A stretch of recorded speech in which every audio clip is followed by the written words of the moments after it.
Bank exam படிக்கும் மாணவர்களுக்கு வணக்கம். நம்ம வந்து கரண்ட் அஃபேர்ஸ் சீரீஸில் பார்த்தீங்கன்னா ஒரு 8 டேசிட்னு ஒரு கான்செப்ட் வித் பிடிஎஃபோட கொடுத்துருப்போம்.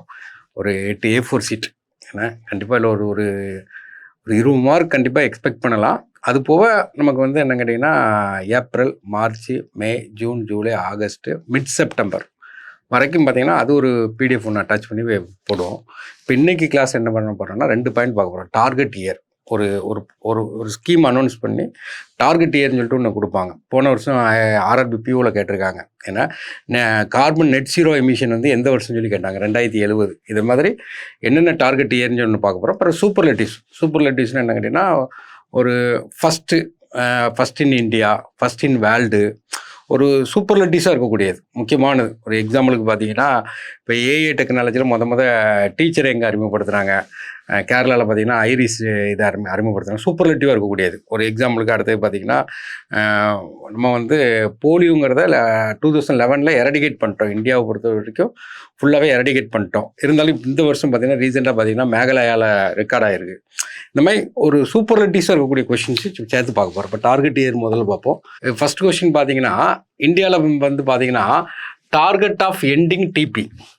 அப்போ வந்து டிபியை வந்து எலிமினேஷன் பண்ணுறது எந்த வருஷம் அப்படின்னு கேட்டிங்கன்னா 2025. இப்போ இது கூட பார்த்தீங்கன்னா சௌமியா அவங்க தான் வந்து ஹெட்டாக இருக்காங்க. அவங்க தான் சொல்லியிருக்காங்க 2025 எலிமினேஷன் பண்ணுறாங்க. எலிமினேஷன் என்னென்னா இதுக்கு மேலே அந்த கேஸ் வந்து ரெக்கார்ட் ஆகாது. இதே இடத்துல சில வார்த்தை பயன்படுவாங்க. எரடிகேஷன்.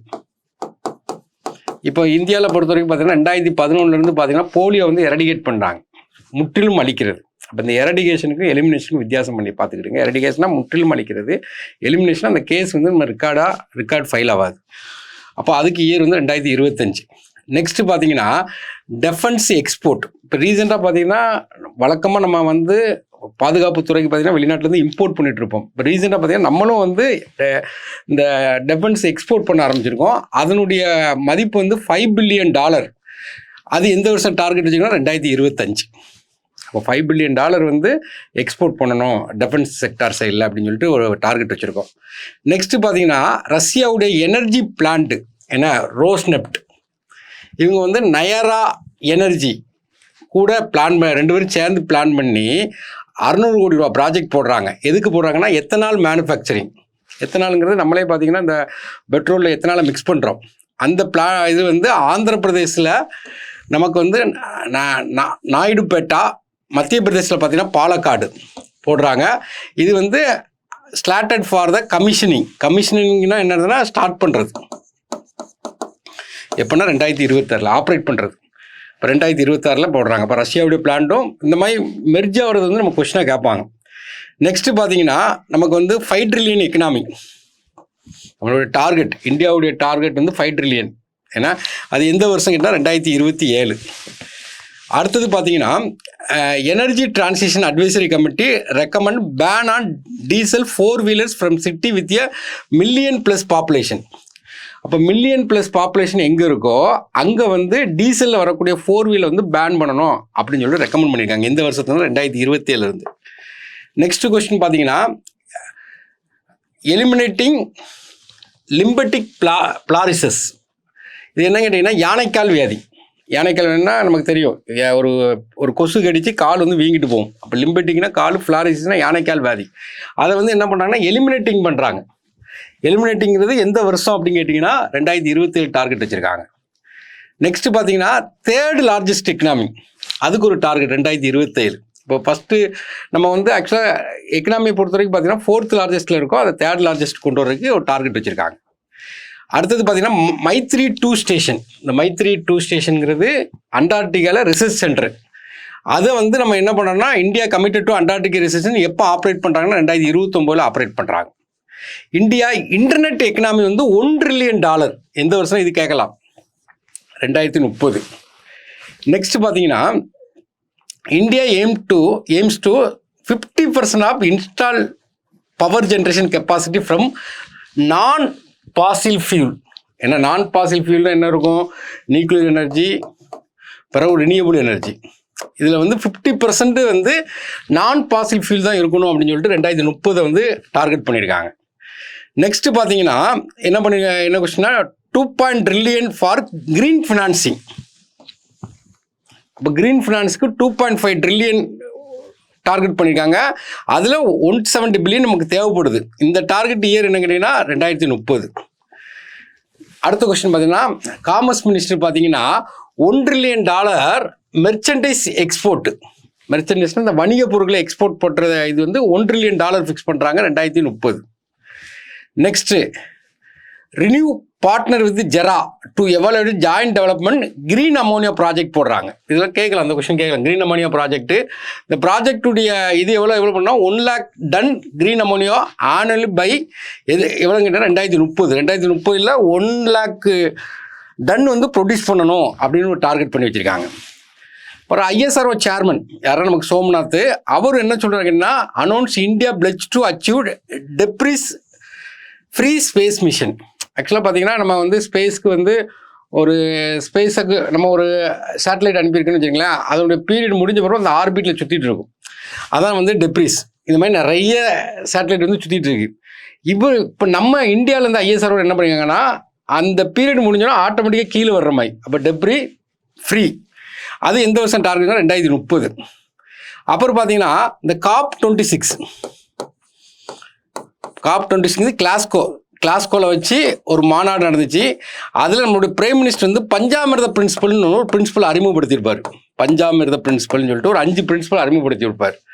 அதனால் இந்த COP20 போன தடவை கூட ஒரு கொஸ்டின் கேட்டிருக்காங்க. இப்போ COP26 நம்ம எப்போவுமே இந்த கொஸ்டினை பார்த்து வச்சுக்கணும். COP26 கிளாஸ்கோவில் வச்சு நடந்துச்சு. COP27 வந்து எஜிப்தில் வச்சு நடந்துச்சு. 28 வந்து துபாய் இதில் வச்சு நடந்துச்சு. இப்போ 29 நடக்க போகுது. எங்கன்னா பாகு. இது எப்போவுமே முக்கியமான கொஸ்டின், அசர்பைஜானுடைய கேபிட்டல். அந்த பஞ்சாமிர்த பிரின்சிபலில் ஒரு 5 பிரின்சிபல் இருக்கும், அதை தான் பார்க்குறோம். அதில் முதல் பிரின்சிபல்னா 500 ஜெகாவாட் நான் பாசில் எனர்ஜி. எந்த வருஷம்னா 2030. ஆக்சுவலாக இந்த பஞ்சாமிர்த பிரின்சிபல் 5 பிரின்சிபல் இருக்கும். 4க்கு 2030. அந்த நெட் ஜீரோங்கிறது தான் 2070. அவ்வளோதான். அப்போ 500 ஜெகாவாட் வந்து நான் பாசில் எனர்ஜியில் உருவாக்கணும்னு சொல்லி 2030 target year. 50% energy from renewable energy. Renewable எனர்ஜினா என்னென்னா, காத்தாடிலேருந்து மின்சாரம் எடுக்கிறது, சோலார்லேருந்து மின்சாரம் எடுக்கிறது. இந்த ரினியூவபிள் எனர்ஜியில் 50% கொண்டு வரணும் 2030 டார்கெட் பண்ணியிருக்காங்க. அடுத்தது பார்த்தீங்கன்னா, carbon emission by 1 billion ton reduce. Carbon emission வந்து 1 பில்லியன் டன் குறைக்கணுங்கிறது 2030.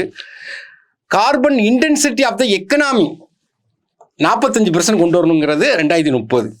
இது போக நமக்கு என்ன கேட்டிங்கன்னா, நெட் ஜீரோ ஏன்னா 2070. இதான் அந்த பஞ்சாமிர்த பிரின்சிபல். 5 பாயிண்ட் இருக்கும், நல்லா பார்த்து வச்சுக்கிடுங்க. இது போன தடவை கேட்டிருக்கான். சரி, அடுத்த கொஸ்டின் பாருங்க. The expansion of the Indian middle class expected to nearly double. 2046 to 47. அப்போது மிடில் கிளாஸ் எவ்வளோ இருக்காங்களோ அது டபுள் ஆகுது. 46-47. ஓவராலாக பார்க்கும்போது மிடில் கிளாஸுடைய பர்சன்டேஜ் எவ்வளோ வரும்னு கேட்டிங்கன்னா 61% வந்துடும். நெக்ஸ்ட் அடுத்த கொஸ்டின் பார்த்தீங்கன்னா, விக்சித் பாரத் 2047. இப்போ நம்ம பட்ஜெட்லேயே தான் சொல்லியிருக்காங்க, டெய்லி ரேடியோவில் தான் சொல்லிட்டு இருக்காங்க, நியூஸில் தான் சொல்லிட்டு இருக்காங்க. விக்சித்னா developed country. Next 600 billion textile export வந்து 2047 முடிவு பண்ணியிருக்கோம். இன்சூரன்ஸ் ஃபார் ஆல், எல்லாருக்கும் இன்சூரன்ஸ் அப்படின்னு சொல்லி IRDA 2047 ஃபிக்ஸ் பண்ணியிருக்காங்க. கேட்கலாம். இது வந்து டார்கெட் இயர். நெக்ஸ்ட் என்ன பார்க்கணும், சூப்பர்லேட்டிவ்ஸ்னால் இப்போ அந்த கொஸ்டினை பார்த்தா உங்களுக்கு புரியும். இந்தியாவுடைய லாங்கஸ்ட் சீ பிரிட்ஜ் இது எங்கே போட்டிருக்காங்கன்னா, மும்பை டு நேவி மும்பை. ஏன்னா ரெண்டுமே மகாராஷ்டிரா தான். லாங்கஸ்ட்னு சொல்கிறனால அந்த டிஸ்டன்ஸையும் லைட்டாக தெரிஞ்சு வச்சுக்கணும். 21.8 கிலோமீட்டர். அதோட நேம் என்னன்னு கேட்டிங்கன்னா, அடல் பிகாரி வாஜ்பாய் செவ்ரி நவசேவா அடல் சேது அப்படின்னு அதனோட நேம். நெக்ஸ்ட்டு வேர்ல்டு, இது வந்து இந்தியாவுடைய வேர்ல்டு லாங்கஸ்ட்டு பைலேண்ட் டேனல்னா ஒரு குகையில் வந்து ஆக்சுவலாக போகிறதுக்கு ஒரு ரூட்டு, வர்றதுக்கு ஒரு ரூட்டு. இதுதான் பைலேண்ட். வேர்ல்டுலேயும் லார்ஜஸ்ட் வந்து இந்தியாவில் தான் இருக்குது. அது என்னென்னா செலா டனல். இது எங்கே இருக்குன்னா, கவகாத்தி அஸ்ஸாம் டு தவாங் அருணாச்சல பிரதேஷ். அப்போ கவகாத்தி டு தவாங். அப்புறம் world tallest doctor Ambedkar statue எங்கே இருக்குன்னா, விஜயவாடாவில் இருக்குது. 206 feet. நெக்ஸ்ட்டு ஏன்னா அண்டர் வாட்டர் மெட்ரோ. இது ஃபெமிலியரான கொஸ்டின், ஆல்ரெடி கேட்டுட்டாங்க கொஸ்டினில். இது எங்கன்னா கொல்கத்தா மெட்ரோ. என்ன ரிவர்னு கேட்பாங்க, கூக்லி ரிவர். அடுத்தது OTT பிளாட்ஃபார்ம். இந்தியாவுடைய ஃபர்ஸ்ட் ஃபஸ்ட்டு ஒரு ஸ்டேட் ஓன், ஒரு மாநில அரசு ஓனில் பிளாட்ஃபார்ம் எந்த ஸ்டேட்டில் ஆரம்பிச்சிருக்காங்கன்னா கேரளா. அதோட நேம் என்னென்னா சி ஸ்பேஸ். அடுத்து லாங்கஸ்ட் கேபிள் பிரிட்ஜ். ஃப்ரிட்ஜ் பார்த்தீங்கன்னா மேலே வந்து கேபிளை கட்டி தொங்க விடுற மாதிரி வச்சுருப்பாங்க. கல்கத்தாவில் தான் பெருசாக இருந்துச்சு. இப்போ அந்த கேபிள் பிரிட்ஜ் வந்து இப்போ எங்கே போயிருக்குன்னா குஜராத்துக்கு போயிருக்கு. லாங்கஸ்ட் என்ன 2.3 கிலோமீட்டர். எங்கேருந்து கேட்டிங்கன்னா துவார்கா டு ஓகா. துவார்கா ஓகா ரெண்டுமே குஜராத் தான். அதோட நேம் என்னென்னா Sudarshan Setu. Marine elite force அப்படின்னு தமிழ்நாட்டில் ஆரம்பிச்சிருக்காங்க. இந்த மரைன், அதாவது இப்போ கோரல் ரீஃப் இருக்கு, பவளப்பாறைகளை நிறைய வந்து கொள்ளடிக்கிறாங்க. அதெல்லாம் பாதுகாக்கிறதுக்காண்டி தமிழ்நாடு கவர்மெண்ட் கல்ஃப் ஆஃப் மன்னாரில் ஆரம்பிச்சிருக்காங்க. அடுத்து ஏஐ டெக்னாலஜியில் டீச்சர், ஏன்னா கேரளா கவர்மெண்ட் கொண்டு வந்திருக்காங்க. அந்த டீச்சருடைய நேம் வந்து இந்தியாவுடைய first AI teacher Iris. Dolphin research centre, இந்தியாவுடைய ஃபஸ்ட்டு ரிசர்ச் சென்டர் கேஞ்சட்டிக் ரிவரில். இதுதான் நம்ம இந்தியாவுடைய நேஷனல் அக்யூட்டிக் அனிமல். இது எங்கே லொக்கேட் பண்ணிருக்காங்கன்னா பாட்னா. அடுத்தது ஓல்டஸ்ட் நம்பர் 1 பிளேயர் நமக்கு வந்து கிராண்ட் ஸ்லாம். நமக்கு ஏற்கனவே பார்த்தோம். கிராண்ட் ஸ்லாம்னு சொல்லும்போது வருடத்தின் முதல் பார்த்தீங்கன்னா ஆஸ்திரேலியா ஓப்பன், 2வது பார்த்தீங்கன்னா ஃப்ரெஞ்சு ஓப்பன், 3வது பார்த்தீங்கன்னா விம்பிள்டன் ஓப்பன், 4வது பார்த்தீங்கன்னா யூஎஸ் ஓப்பன். இந்த 4 தான் கிராண்ட் ஸ்லாம். இப்போ தான் யூஎஸ் முடிஞ்சிச்சு. இப்போ கிராண்ட் ஸ்லாம் சொன்னாவே எல்லாருக்கும் தெரியக்கூடிய நேம் வந்து இவர் தான். ஏன்னா ஜொகாவிக். இவர் தான் வந்து ஓல்டஸ்ட் நம்பர் 1 பிளேயர். ஏன்னா இது இப்போ சிங்கிள்ஸில். டபுள்ஸில் பார்த்தீங்கன்னா நம்ம இந்தியாவில் பார்த்தீங்கன்னா ரோகன் போபண்ணா. இவருக்கு கிட்டத்தட்ட 44 வயசு ரிட்டைர்மெண்ட் கொடுத்துட்டாரு. நெக்ஸ்ட்டு யூசிசி யூனிஃபார்ம் சிவில் கோடு. இது முக்கியமான கொஸ்டின் கேட்கலாம். 44 யூனிஃபார்ம் சிவில் கோடுனா ஆக்சுவலாக நமக்கு கோடுன்னு பார்க்கும்போது கிரிமினல் கோடு இருக்கும், சிவில் கோடு இருக்கும். கிரிமினல்னா என்ன கேட்டிங்கன்னா ஒருத்தன் அடிச்சிட்டான்னு வச்சுருங்களேன், அது கிறிஸ்டின் அடித்தாலும் தண்டனை தான், ஒரே தண்டனை தான். முஸ்லீம் அடித்தாலும் ஒரே தண்டனை தான். ஹிட்டு அடித்தாலும் ஒரே தண்டனை தான். கிரிமினலுங்கிறது எல்லாருக்கும் சேம். சிவிலுங்கிறது என்னென்னா வித்தியாசப்படும். திருமண சட்டம் பார்த்தீங்கன்னா இந்துக்கு ஒரு மாதிரி இருக்கும், கிறிஸ்டினுக்கு ஒரு மாதிரி இருக்கும், முஸ்லீமுக்கு ஒரு மாதிரி இருக்கும். அப்போ இந்த யூனிஃபார்ம் சிவில் கோடுங்கிறது என்ன கேட்டாங்க, என்ன சொல்கிறாங்க கேட்டிங்கன்னா இந்த எல்லாருக்கும் யூனிஃபார்மாக இருக்கணும், அப்படி ரிலீஜன் அடிப்படையில் பிரிக்கக்கூடாது அப்படின்னு சொல்லிட்டு எந்த ஆர்டிகல் சொல்லுதுன்னா 44வது ஆர்டிகல் 4 யூனிஃபார்மாக இருக்குன்னு சொல்லி வச்சுருங்க. இந்த யூனிஃபார்ம் சிவில் கோடை வந்து இப்போ ரீசெண்டாக ஒரு மாநிலத்தில் கொண்டு வந்திருக்காங்க, உத்தரகாண்ட். அதாவது ஃபஸ்ட்டு ஸ்டேட் இன் இண்டிபெண்டன்ட் இந்தியா, சுதந்திரம் அடைஞ்ச பிறகு முத கொண்டு வந்த மாநிலம் உத்தரகாண்ட். சுதந்திரத்துக்கு முன்னுக்கூட்டியே பார்த்தீங்கன்னா கோவாவில் உண்டு. ஏன்னா இந்த கொஸ்டின் எதிர்பார்க்கலாம். அடுத்தது பார்த்தீங்கன்னா டார்க் ஸ்கை பார்க். ஏன்னா அதாவது ஸ்கை இருக்குது பார்த்தீங்கன்னா, இப்போ நமக்கு நிறைய டிஸ்டர்பன்ஸ் இருக்குது, நிறைய லைட் எரியும். ஏன்னா ஆர்டிஃபிஷியல் லைட் நிறையா இருக்கும். இதனால் நம்ம வந்து ஒரிஜினல் ஸ்கையை நம்ம பார்க்க முடியாது. இது என்ன கேட்டிங்கன்னா இந்த ஆர்டிஃபிஷியல் லைட்லாம் இல்லாமல் ஒரிஜினலாக பார்க்கக்கூடிய அந்த பார்க்கை தான் ஸ்கை பார்க்கை தான் டார்க் ஸ்கை பார்க்குங்க. இது எங்கே ஃபார்ம் பண்ணியிருக்காங்கன்னா பெஞ்சி டைகர் ரிசர்வ் மகாராஷ்டிராவில். ஏன்னா ஆசியாவை பொறுத்த வரைக்கும் இது 5th டார்க் ஸ்கை பார்க். அடுத்த முக்கியமானது சோம்பியான். அந்தமானில் பார்த்தீங்கன்னா அந்த மலைவாழ் மக்கள் இருப்பாங்க, சோம்பியான்ஸு ஓஞ்சான்ஸு அப்படி மலைவாழ் மக்கள் இருப்பாங்க. இப்போ ரீசெண்டாக பார்த்தீங்கன்னா 18th லோக்சபா எலெக்ஷன் நடந்துச்சு. அந்த எலெக்ஷனில் ஃபஸ்ட்டு டைமாக சோம்பியான் அப்படின்னு மலைவாழ் மக்கள் வந்து ஓட்டு போட்டிருக்காங்க. ஃபஸ்ட் டைம் ஒரு 7 மலைவாழ் மக்கள் தான் ஓட்டு போட்டிருக்காங்க. இருந்தாலும் ஒரு ரெக்கார்டு. அடுத்த ரிப்பப்ளிக் பேரடை. ஏன்னா கேப்டன் சந்தியா இவங்க தான் first all women tri service 3 சர்வீஸும் சேர்த்து கைட் பண்ணி கொண்டு போனது யாருன்னு கேட்டிங்கன்னா Sandhya. World first wooden satellite. ஏன்னா லிக்னோசாட் லான்ச்சு போய் யாருன்னா நாசாவும் ஜாக்ஸாவும். நாசாங்கிறது அமெரிக்கா, ஜாக்ஸாங்கிறது ஜப்பான். அடுத்தது ஃபஸ்ட்டு இண்டிஜினஸ் ஸ்பை சேட்டலைட். இது developed by Tata advance system. இது எங்கே லான்ச் பண்ணியிருக்கேன், எதுலேருந்து லான்ச் பண்ணியிருக்கேன், ஸ்பேஸ் எக்ஸ் ராக்கெட்.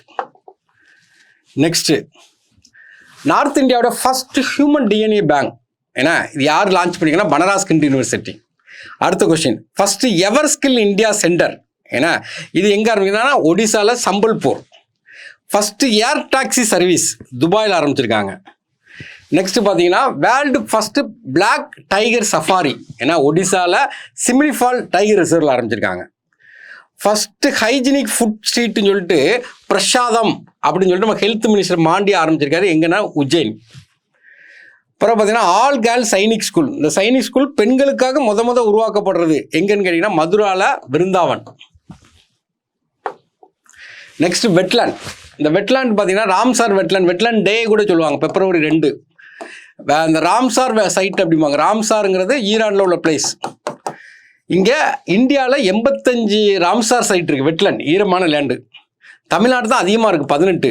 ரீசெண்டாக 3 வெட்லேண்ட் அனௌன்ஸ் பண்ணியிருக்காங்க. அதை தான் கொஸ்டினாக கேட்பாங்க. அப்போ தமிழ்நாட்டில் 2, நஞ்சராயன் பறவைகள் சரணாலயம், கழுவேலி பறவைகள் சரணாலயம், இது 2 தமிழ்நாடு. இது போக மத்திய பிரதேச தாவா ரிசர்வேர். அப்போ இது வெட்லேண்ட். இப்போ சூப்பர்லைட்டிஸ்னு உங்களுக்கு என்னென்னு புரிஞ்சிருக்கும். ஏன்னா ஒரு வித்தியாசமாக ஃபேமஸாக இருக்கக்கூடியது தான் நமக்கு என்ன கேட்டால் சூப்பர்லைட்டிஸ். இதில் வந்து நம்ம ஏற்கனவே பார்த்தோம், போலியோ வைரஸ் வந்து 2011 எரடிகேட் பண்ணாலும் இப்போ ரீசெண்டாக ரெக்கார்ட் ஆகிருக்கு. எங்கே ரெக்கார்ட் ஆகிருக்குன்னு கேட்பாங்க, மேகாலயா. இது போக பார்த்தீங்கன்னா வேர்ல்டு கிராஃப்ட் சிட்டி எதுன்னு கேட்கலாம். வேர்ல்டு கிராஃப்ட் சிட்டி வந்து ஸ்ரீநகர். இதெல்லாம் அந்த கொஸ்டினை பார்த்தா உங்களுக்கு தெரியும். டார்கெட் ஏரியானா ஒரு மீனிங் தெரிஞ்சிருக்கும், இதுக்கு என்ன தெரிஞ்சிருக்கும். தேங்க்யூ.